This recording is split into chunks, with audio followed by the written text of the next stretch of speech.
After the debacle that was yesterday, when I had IT professional Lincoln Huff in here, that's a joke. He was very nice to try to help plug in wires, and then he was the first one to say this is not. And then I thought I could be Kelton Jr. And well, I think we all have a much greater appreciation for Kelton after yesterday's screw ups, buddy. But today we have Senator Carl Lessing. I thought we'd do two since we the four folks had to watch the first one before we brought Pat in from Wasola, right? Wasola, Missouri. Yes, So yes, indeed. what a great district. Thank You have you. Porter Wagner, right? Porter Right. Wagner Boulevard. I love West Plains. I think West Plains is great. You have Wendell Bailey. Wendell Bailey. That's everybody in the state knows Wendell Bailey, and across of other states as well. And he's still down there doing good work for our state and our district. And still telling good stories, right? He loves a good story, that's for sure. I tell you what, my greatest Wendell Bailey story. I've been lucky enough to have several. Sometimes he'll call, and if you're in the truck and you can get a call from Wendell, there's no radio that's going to top whatever he's going to say, you know. And I heard him give a speech. He ran for lieutenant governor like in 2000 something. The last thing he ran for, right? Okay. And he showed up. He was at Cape, and he was telling the story. And you could tell he'd gotten older. And some folks that didn't really know what they were in for weren't paying attention. Well, you know, everybody paid attention by then. He said, you know, I started running for office, and my slogan was give a young man a chance. It's time for a change.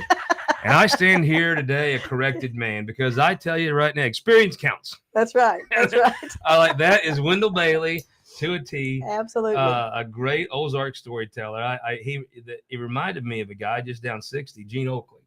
Old superintendent, was in your line of work, state rep. Gene was a great storyteller. He lost him last year, but it's you've been in the school business before you got in the politics business, right? Right.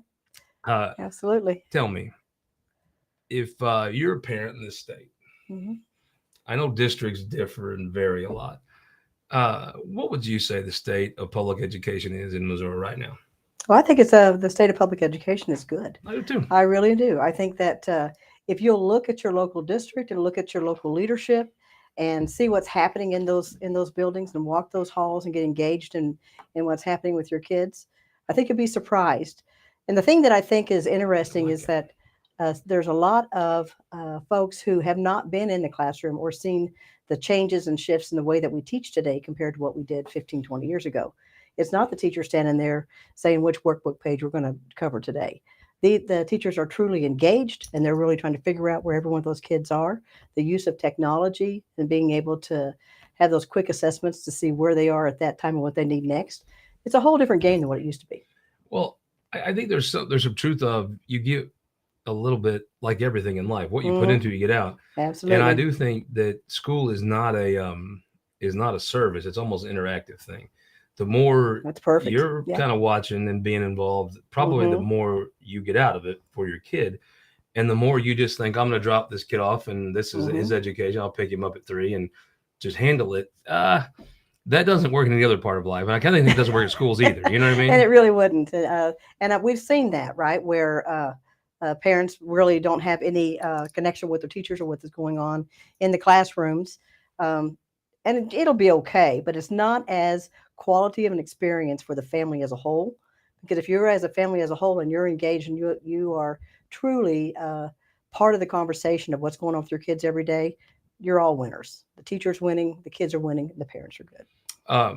I do think if you, especially in rural Missouri, if you go to a public school, I think you have a good shot, if you're engaged on it, of getting a good education. I do too. Absolutely. I think some of that stuff is, and if you're in an urban place, the thing I heard a person one day talk about schools, and it was before the big school district in St. Louis lost accreditation, Bell Fountain or something. There was the first one they lost accreditation. Normandy.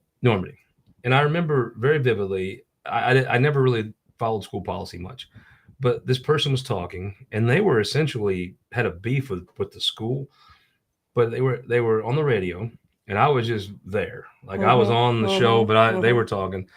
And I said, well, if you have a place where the businesses are pretty well closed, the streets are in disrepair, there's crime, most folks that can afford to move have moved. Not saying Normandy is, but wherever in the state, there are places like that. Naylor and Neelyville, sometimes where I'm from. Sure.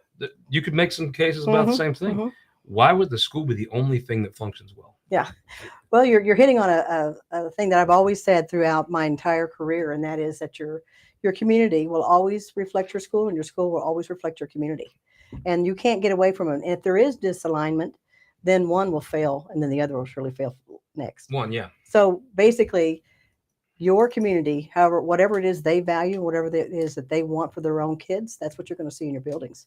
Then if you have an opportunity for the two to get together and truly try to move both at the same time, I mean, that is truly a synergistic kind of thing. And it happens at times and sometimes it doesn't, but it really is a good deal when you can see a community and a school working hand in hand for the benefit of not only just the families, the kids, but the economic development, what's happening with workforce, what's going on with investments in their community.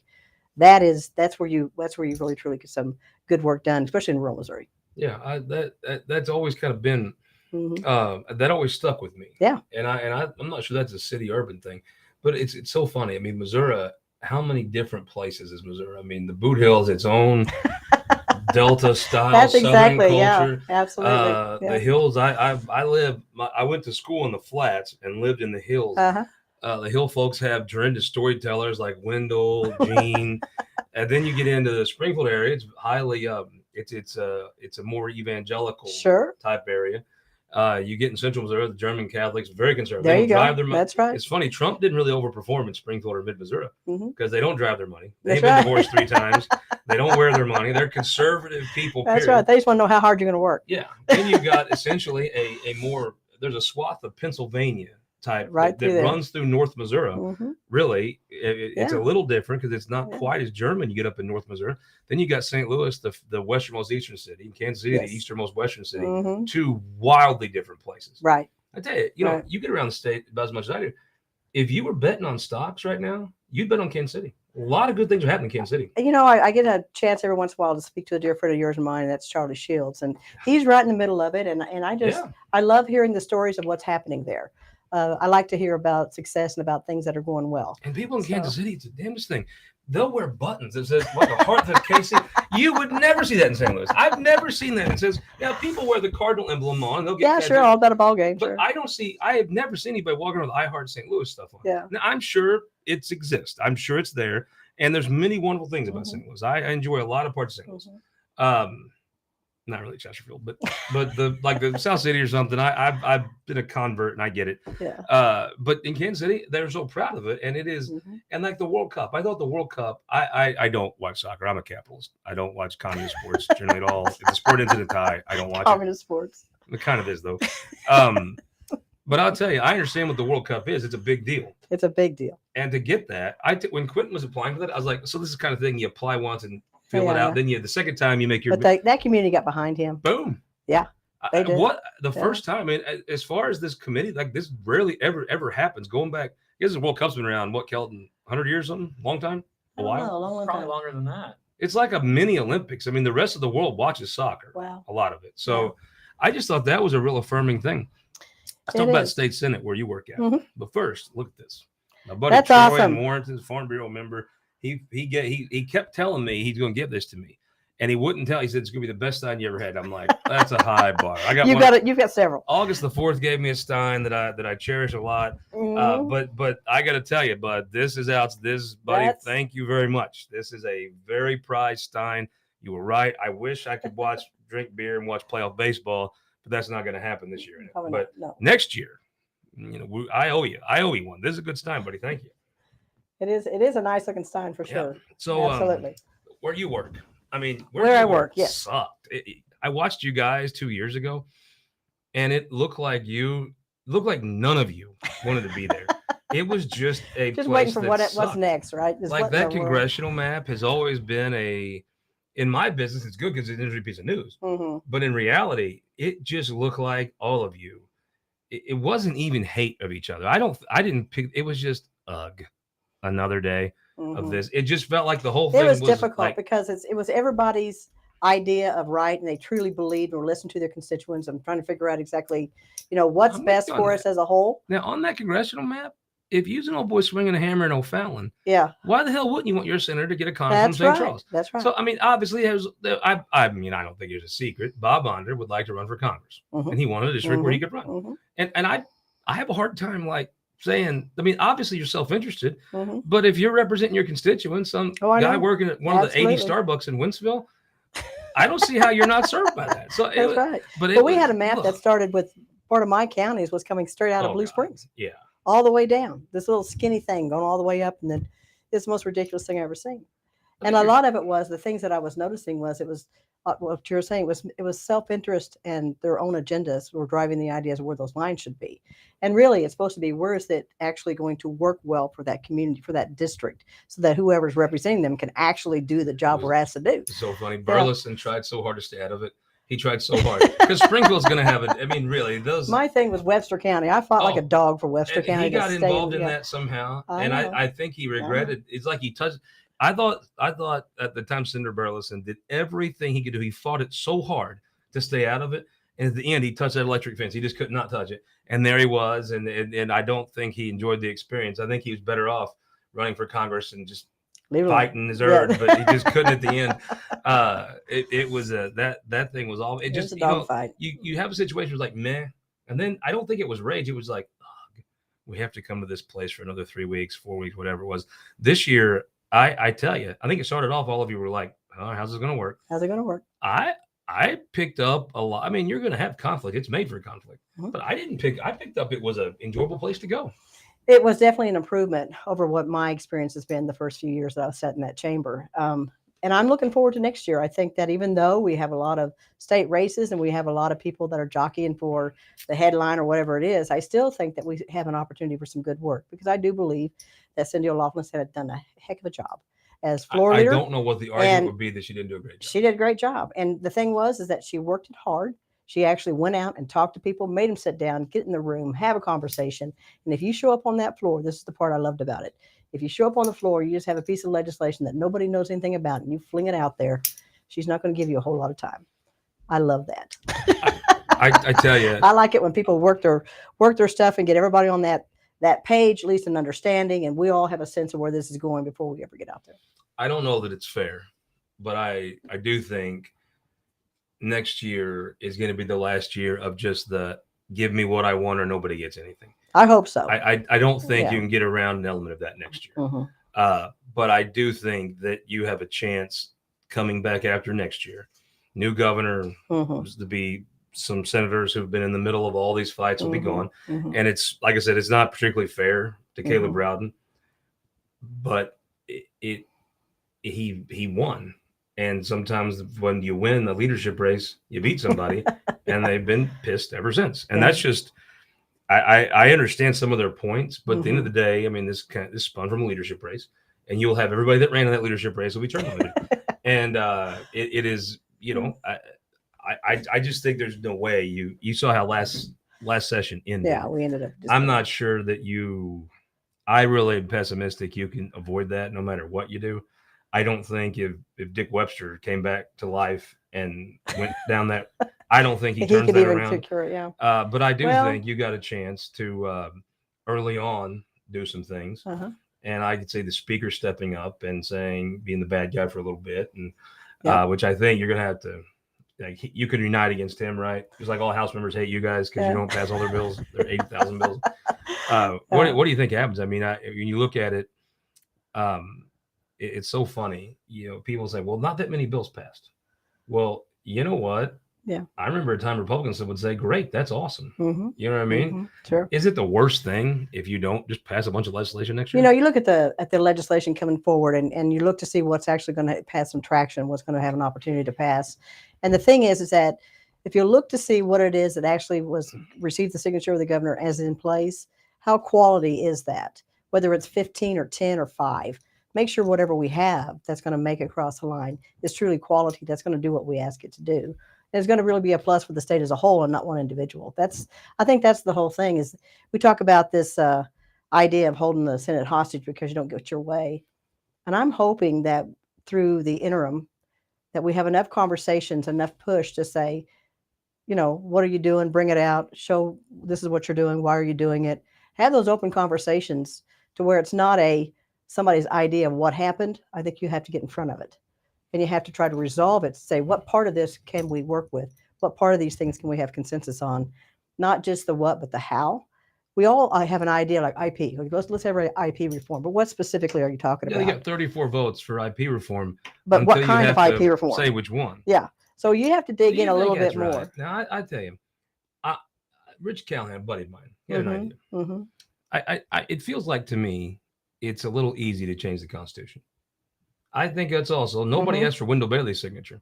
No. If you go to Soulard Farmers Market, right? They every year that's where they have. I see these people getting signatures, and I'll be like, you don't want mine? No, sir, we do. I was like, I'm from the 8th district, and they don't know what that means, and I'm like, you don't even have a page for me. Yeah. I was like, you ain't going to my house. You ain't going to Tarkio. Yes. You ain't going to Zell Fisher's house. Yes. You know, they don't care. I mean, to me, you ought to have to, because I do think this. It should be a little harder to get on the ballot. And if you have to come, yes, you can stand outside of a Schnucks in Crestwood, and all David Gregory's local constituents is going to sign the paper, right? Right. You can go to Lee Summit at one of those strip malls that they have all over the place. Right. Go to Wasola. Yeah. And show up with a paper from the government that wants your home address. It's not going to happen. They're going to be like, oh, get out of here, son. Get off my yard. Well, no, it's funny. We talk about the census. You know, a lot of my redistricting was a result of supposedly losing population. Well, I can tell you in my district, in my hometown, and where I live, folks did not answer the phone, and they don't want to have somebody at their door, and they're probably not going to give you a lot of information when you ask, because it's their right to not do so, and they're private people. That's fine. But I don't believe we lost 24% population in Ribble County. Rivers Jones told me something one time that I've always remembered. It's when the Blues won the Stanley Cup. He's seen all these black people that he didn't know were hockey fans. They saw the tags on their hats.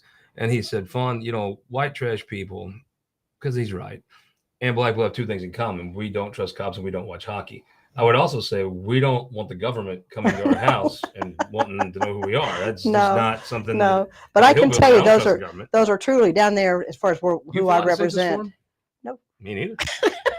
Me neither. I ain't seen the so I don't know. There's just something about that. But they're hardworking, quiet people, want to do their own thing, and they just don't want to have a whole lot of people have an opinion about what they're doing. You know what? I think you'd have a better if folks in these boardrooms doing these initiative petitions, if they had to sit and think, okay, how am I going to sell it to that guy? Yeah, how am I going to convince those folks to sign this paper?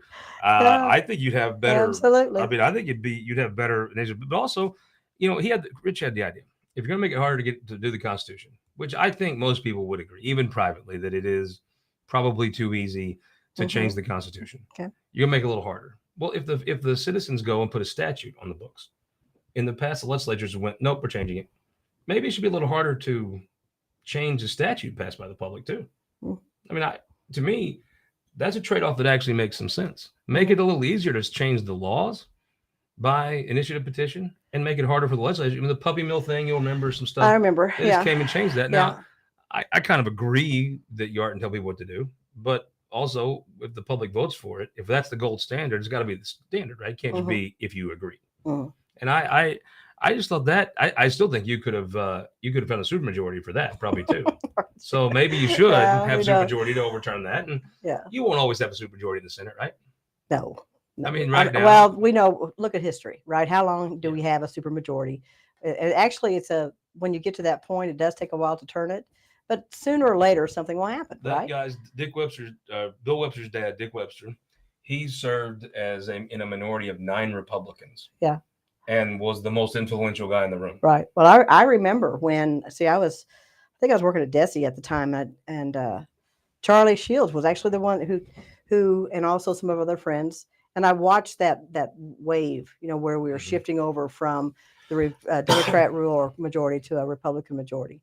And I think you have to be really, really good to get that to happen, but you have to be, to me, I think, stronger as a party, communicate better as a party, be consistent as a party, or you're going to end up having the shift again, because people start falling off when it gets too crazy. I think there's 2 things at play, though. If you're a guy running for office and you run on how did those seats flip? Chuck Ferguson ran on guns, abortion, and tax cuts. Well, in reality, you probably cut taxes where you're going to have a deficit before long now with what you've already done.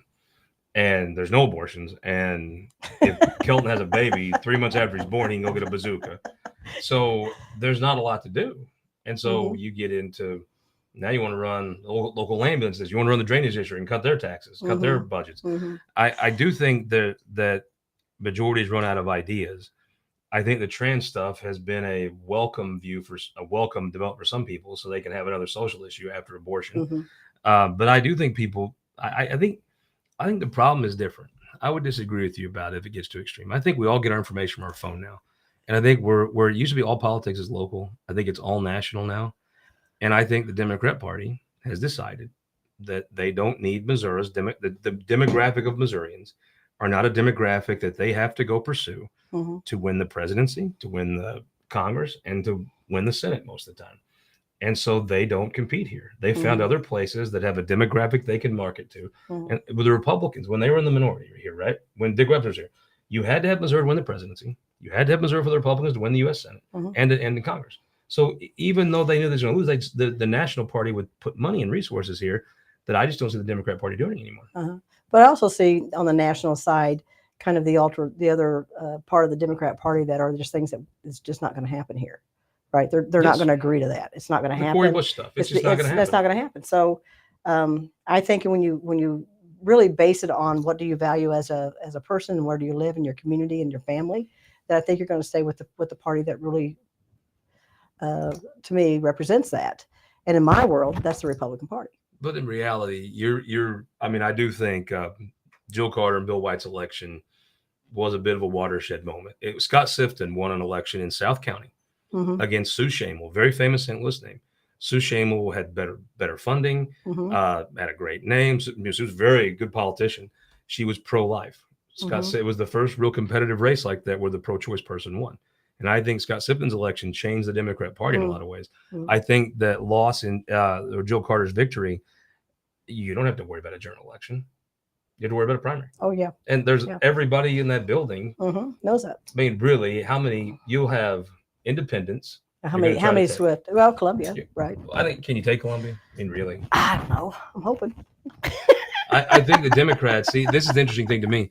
The Democrats it galls them. They don't hold Columbia. Yeah. Everybody likes Columbia because the college is there. Yeah. Schaefer stole one. Great campaign. Chuck Graham driving drunk and then he held it because he worked it and he delivered for that county, and they care about state government because that place is state government, and they read the paper a little bit and follow it. And Kurt was smart.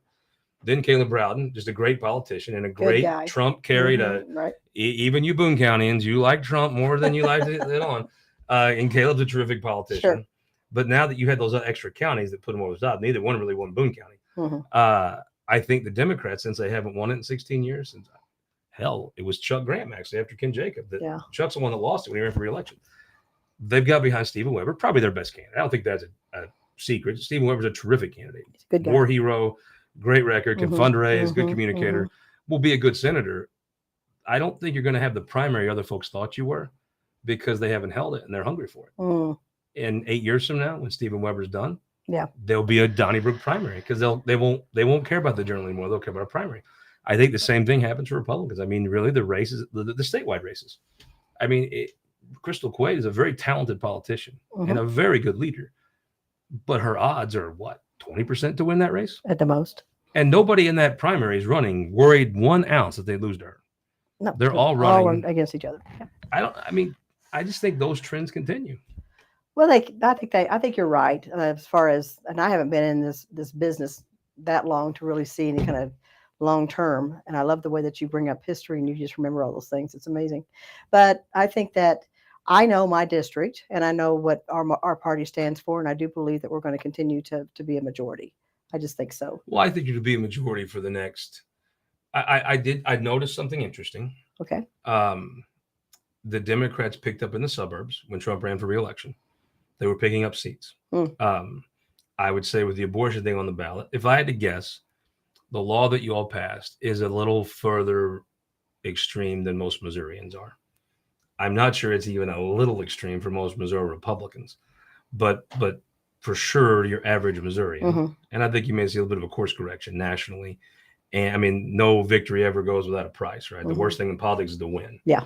And sometimes. And it feels like to me, you'll see a little course correction, but I mean, in the state Senate, you've got a race in independence that's going to be hot. You could win. You could pick it up and offset the Columbia loss. Then you turn the page. Then you have Lee Summit that's getting more competitive. Springfield's getting more competitive. West County, St. Louis, with the right candidate, could be competitive this time. But I mean, that's it. That's all the things that could be competitive. Mm-hmm. Then you turn the lever to the House. You served in the House? What did you think? 2 years. Was there 6 people worried about reelection? 6 to 10 Republicans out of 110 worried that with any worry about reelection? Worried about reelection of the fires of being primary or just overall? Well, no, general. Let's just say general. Yeah, no. And Yeah. even 6 to Very, 10 is very probably small, high, yeah. probably 5. Yeah. Open seat, yeah, maybe a few of them, but I mean, Yeah. The map goes from 20 possibles to 7 real, Uh-huh. by the time, I mean, hell, by October 1st, there's 6 or 7 seats that are truly getting funded. You know what I mean? Mm-hmm. Tell me about Trump. Yeah. I wonder what the Republican Party is going to be after Trump. I'm pessimistic he can win a general election. I've never seen an American politician get more popular the more times they run. Ronald Reagan is the one person who got more popular when he ran for re-election. Sure. Trump's going to run for the 3rd time. I think there's a lot of folks like that love Trump and don't care. Whatever he does is right. Go for it. There's no logic or reason that's where they are. But I think your average person is kind of just tired of all the drama. It's not like he was president for 4 years and he went. It's just constant drama. Well, the whole thing is when I look at just the entire race, Biden, Trump, whoever else, all I want is for it to be where people are truly moving us forward. And it's not about the last lawsuit or he really whatever made it a is. mistake saying he didn't lose. I think that was a true mistake. I watched this pillow guy, just crazier than a pet coon. I actually have a couple of his pillows. They're not bad pillows, but he's just a goof.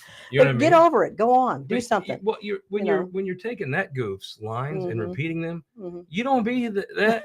You don't be where that guy is. It's like Corey Bush. No, Crystal Quade's not going to be repeating Corey Bush's lines. No, because she'll get humiliated because it looks stupid. Yeah. To your voter in Springfield and Nixa and West Plains, and I get it. There's people that say, "Oh, it's that Corey Bush is exactly right."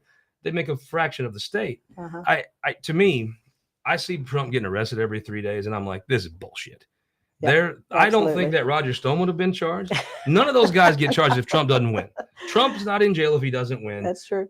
I think that, and it really, I guess if you're white trash like me, you've suspected this all along that the FBI is just bullshit. I didn't mean that FBI. Actually, I think you're the best people, totally honest, great folks. Best people. 100% great folks. My bad. Sorry. In case anyone's listening to this at the Politburo, I totally am loyal to my comrades at the FBI.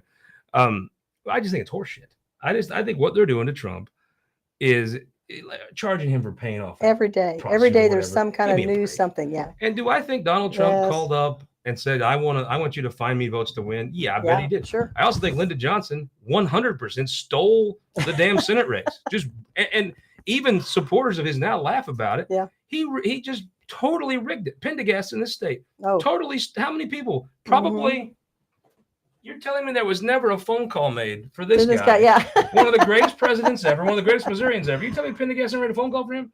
Yeah. A perfect phone call? Yeah. I just think it's there. Absolutely. It's what, if this happened in Nicaragua, we'd be like, those poor people. Poor things. If this is in Costa Rica, this is the worst. Yeah. And I'm kind of. Well, good God, let's get over it, right? Let's go. That's the thing that I have no time for is all of this just constant churn. Why can't we just move forward? Why do we have to constantly go back to whatever it else? And the whole thing doesn't make any sense to me. All these various lawsuits or whatever, or charges or felons or whatever they're coming up with. They had all the time in the world to do that. They timed it to when it could be whatever. Those folks who went to the Capitol and broke stuff are to get in trouble. Oh, yeah. Because somebody's not working for a living, paying taxes. That's right. But that ain't Trump's fault. He didn't go to Capitol and break anything. No, the whole thing was just. If Trump tells you to go burn down the I'm not going to do it. in Ozark County, you would say, well, no, you do it. Yeah. I'm not doing it. And if you did do it, it isn't his fault. Yeah. I think Trump makes people love him and hate him after he's over, which if I had to guess, at the end of this election, if it's Trump, Biden wins. And I think we'd all kind of like Trump's policies and results. Sure. And that's probably Biden's temperament a little bit.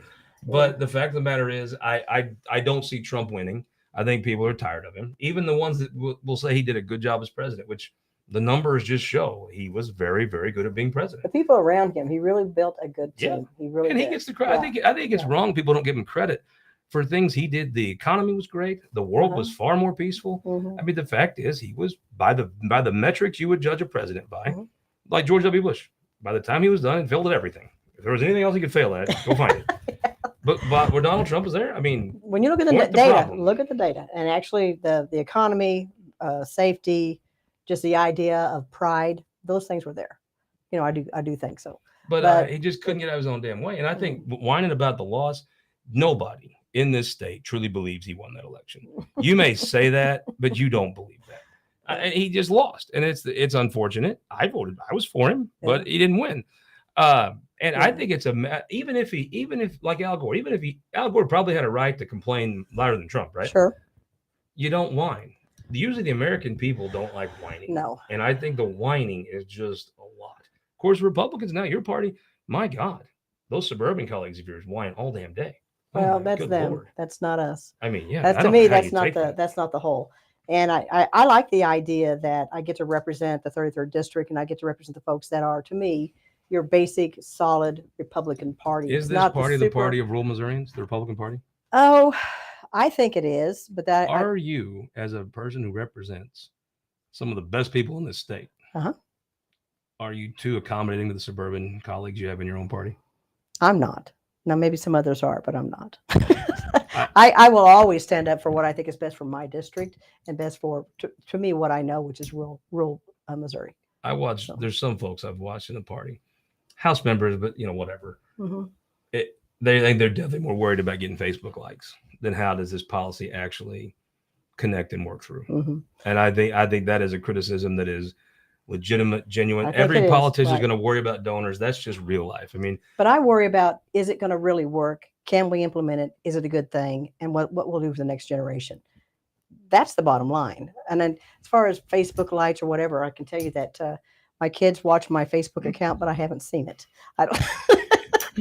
It's just not my thing. And it gets, I get rave reviews sometimes, and sometimes I'm totally attacked.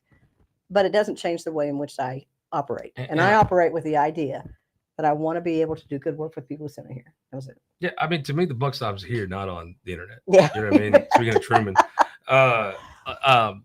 Well, one thing popped up to me. You mentioned that you don't like the whining, like to move on. Is that a trait that's easier for a woman to have? Because because we have to forgive so much. I don't. Well, it could be. I'm just saying. So we're nurturing. We want people to grow. Such a common sense person. Yeah. Like I happen to just be, and I didn't know her extremely well. Yeah. And I'm not saying I'm her best friend. The thing I could say, if you talk to Cindy O'Loughlin in the Rotunda, yeah. If you talk to her at Shell Bynum, she is the same lady. Dinner on television, sitting in that chair, Cindy O'Loughlin will just tell you how to count the cabbage. She's the same lady all the way around. And that's that what I genuineness is whether she's the kind of person that can call you a son of a bitch, and the other person can say you're the nicest guy in the world. And you're like, gosh, I like that Cindy. She's just great because she probably thinks that. Right. And the thing is she doesn't tie. This is what I like about people, and actually people who are successful can do this, is they don't tie your disagreement with whether you like the person or not. The disagreement is about the issue and whether it's right. Because I watch men in that Senate as ego. I think egos do get in the way. Women can manage their own egos generally better than men can. But people actually the idea of why women shouldn't be in leadership positions because we are emotional and we become very engaged or whatever. All those things. Well, I'm just saying that's that stereotype, but it's not true. It's not true. Truly, I don't think it's true. What I think is that women don't have to worry about. Do you think the type of women that step up and run for office are a different breed whose talents maybe are more than the average person on the street? And maybe a guy that'll run for office, his ego is so fragile that they need to be on these fights. I don't know. I don't know. I don't know either. But people I do think people, and people used to say, well, you're a good this or you've done this well. Oh, it's because you're a woman. And I'm like, nope, it's because I work my ass off. That's why I'm good at what I do. Yeah. So I don't think it's just a female thing one way or the other. I think it's whether or not you actually do the job. You want to see good work happen, and how well can you truly communicate with people to get all of this. It's like herding cats. All these people in the same place where you can at least move something forward. Been some very talented women senators that I've got to sit in the gallery and watch throughout my career in media, working in the House. None of them have ever been in leadership, but I think after Cindy O'Loughlin's first year, it's like, well, why the hell not? I mean, maybe you should have went to Norma Champion or somebody and said, hey, why don't you try to be in charge here? But times have changed too. I mean, Yeah. it's not the same world when Norman Champion was up here. Yeah. I see So that. we have just a little bit more opportunity, I think. But in general, it's not a gender thing, I don't think. I think it's truly whether or not you are there for the right reasons and whether you're smart enough to figure out how to work the whole system to where you can get some things done, and whether or not you can value people, even if they don't have the same opinion you do on all things. So break down for me um, in the Senate next year, going forward. Mm-hmm. What do you work on? I mean, to me, IP reform sounds great. If you Sounds could great. pick an Yep. IP reform, Mm-hmm. I find the people that are the most keyed up for that, it's not your. You could put you and Andrew Koenig in a room, and the two of you could probably work out legislation on a whole broad spectrum of things. But on IP reform, it's not really you and Andrew. It's some other folks that are a little bit harder to come to an agreement. Yeah, Maybe you yeah. put you, Andrew, and Rizzo in a room, you probably can work out a lot of problems. But I wonder, you're going to have a big push to cut property taxes, and I get it. But I asked Senator Eigel on my television show. Yeah. Okay, great. I hate property taxes, but like, Mhm. how are you going to pay for schools? How you gonna do And it? he's How you like, gonna pay for well, roads? What are you gonna do for we're your- not. And I'm Yeah. like, well, Yeah. really? Have a plan. Have a plan. A lot of times, like that idea, let's just cut property tax. It's just you haven't thought 3 to 5 years down the road. What about those issues? What's going to happen? And I've been in charge of pretty large systems, and I can tell you that any little tweak here, there, or yonder, you got to look down the road. You can't just go, "Oh, good idea, sounds good." No, you've got to have. You're responsible for the services and things that your folks need, and to just have that knee-jerk idea. Sure, I'd like to have personal property taxes go away. Yeah. But you've got to have And a way sales to tax and income taxes. Oh, get rid of all of it. Yeah, you bet.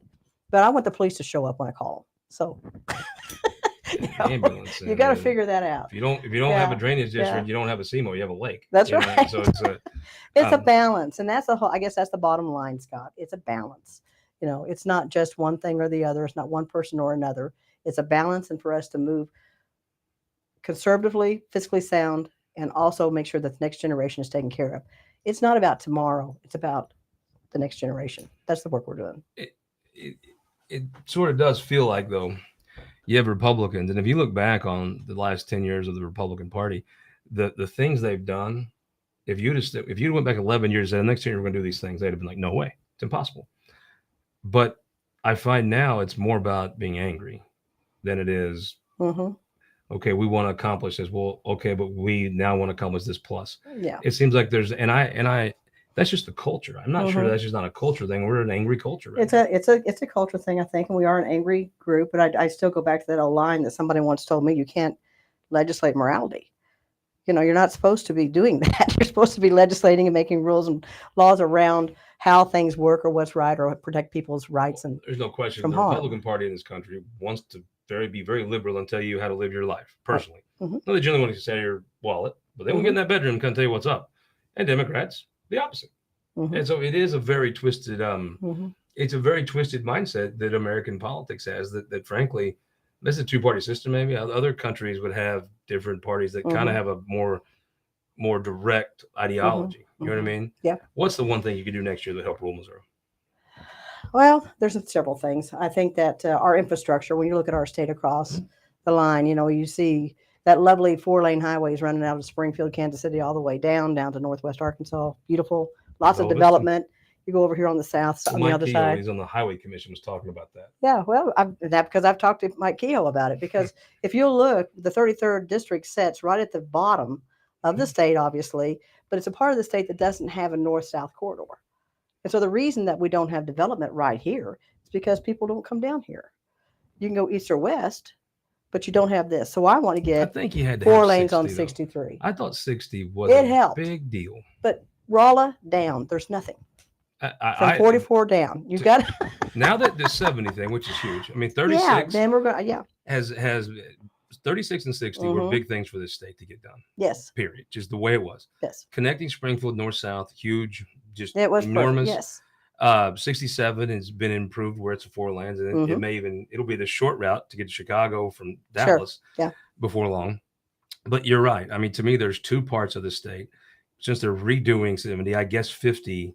I mean, I'm about to go drive to Sedalia, and I drive to Warrensburg frequently to see my friends over at UCM. And if you go to see David Pierce, boy, if you cuss at all, you'll cuss driving through Sedalia. Oh, it is. Well, I'm driving to Sedalia here in a minute.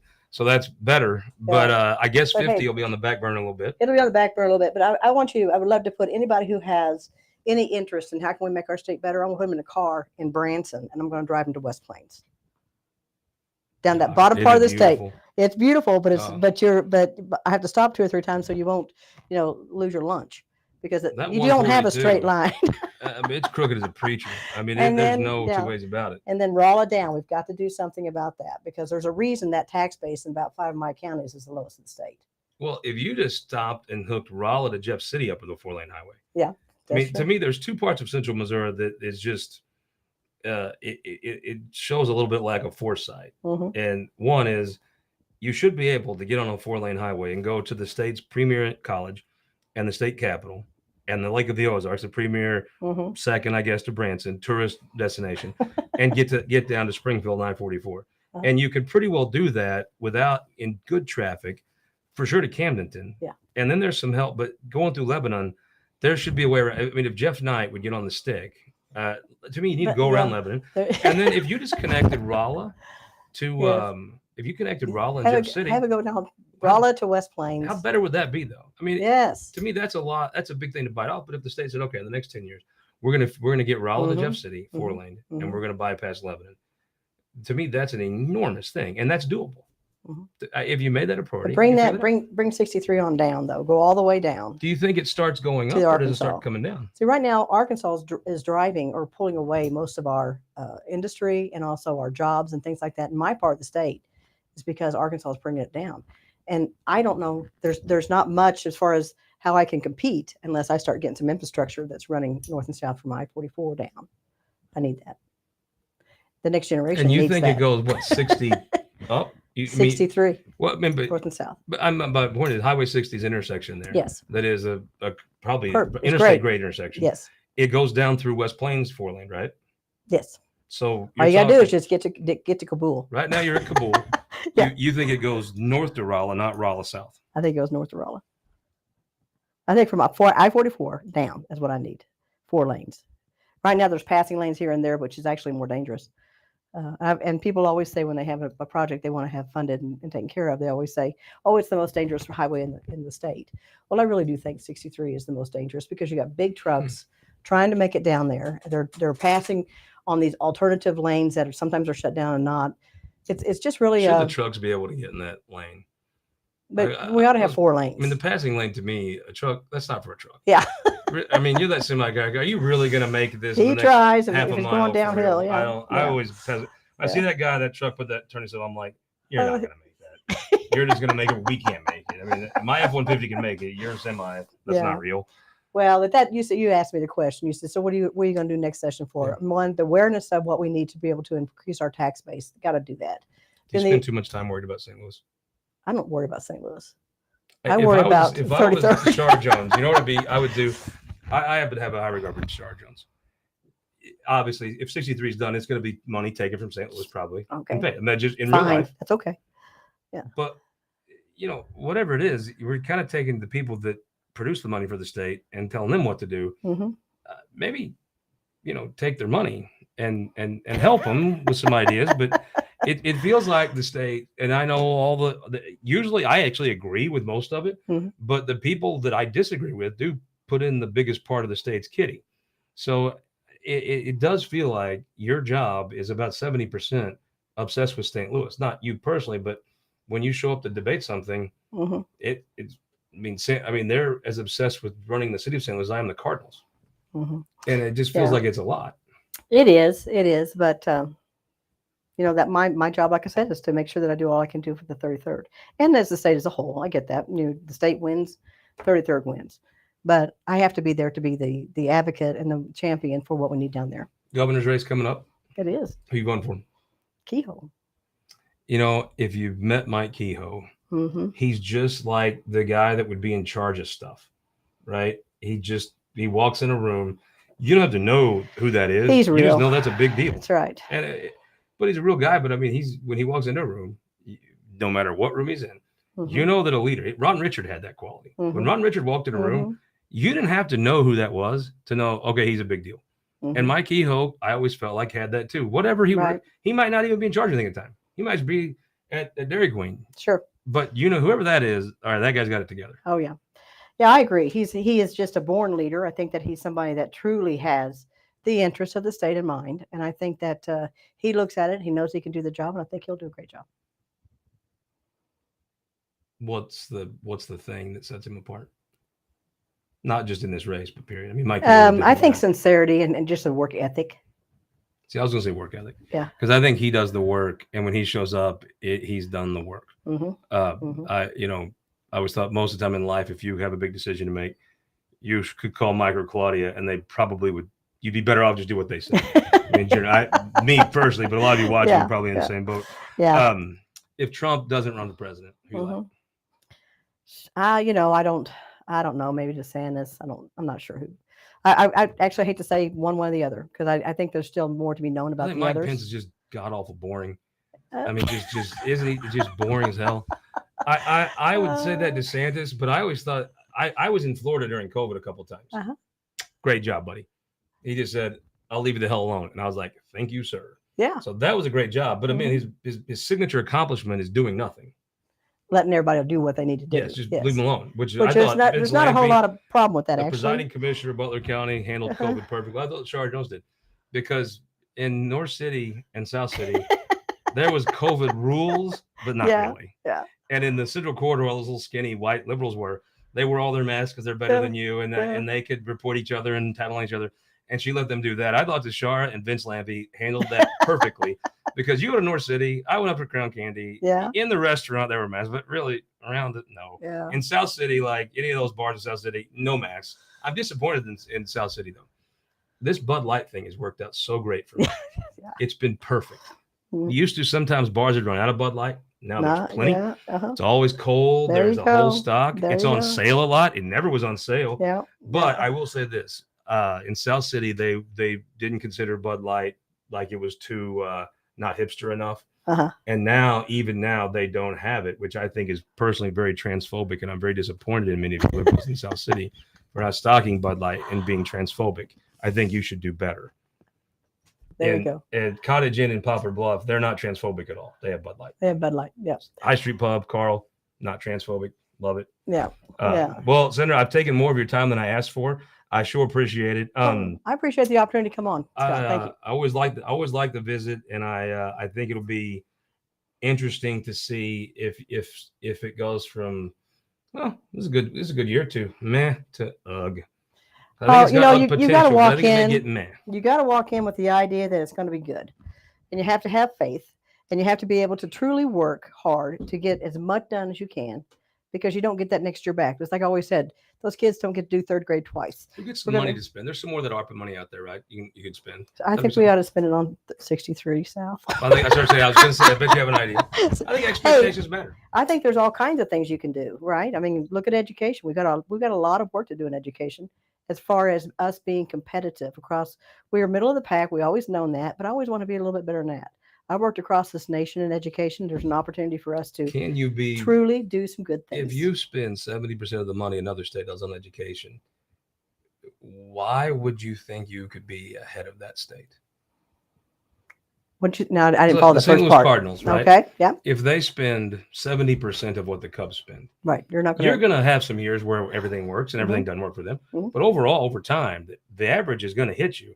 If someone's spending a third more than you on something in any business, any whatever it is, it's going to show. Yeah, I mean, it's not realistic to look at states who spend significantly more than us on anything, roads, schools, and think we can beat them. Is it? Mm-hmm. It's not real. Well, what I think it is that the way in which that we talk about schools and the narrative around schools is that we got to build that trust around to where there's going to be more investment in education. Right now, it's all that my school's great, your school's not. And so it's just this constant push. So I think you've got to have some kind of cohesiveness around what is quality school, what do I expect of my schools, and then I think showing that through data that it's making a difference, that each one of those investments make a difference. All politics is national. I think whether folks raise their levy for the schools is local. I think folks have a feeling. It's like a local hospital.